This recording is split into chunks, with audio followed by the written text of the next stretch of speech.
Tutto bene. Dove sei? Ah, ho capito.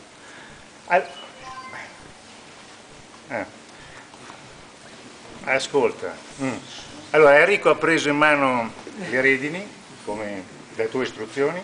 Siamo un attimo in ritardo, siamo ancora in piscina. Mi sembra che abbia introdotto un'intervento.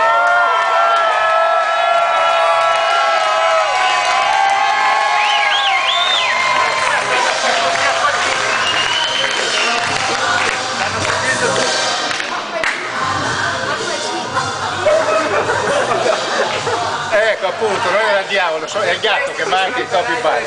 Tu vatti a affidare del lupacchiotto.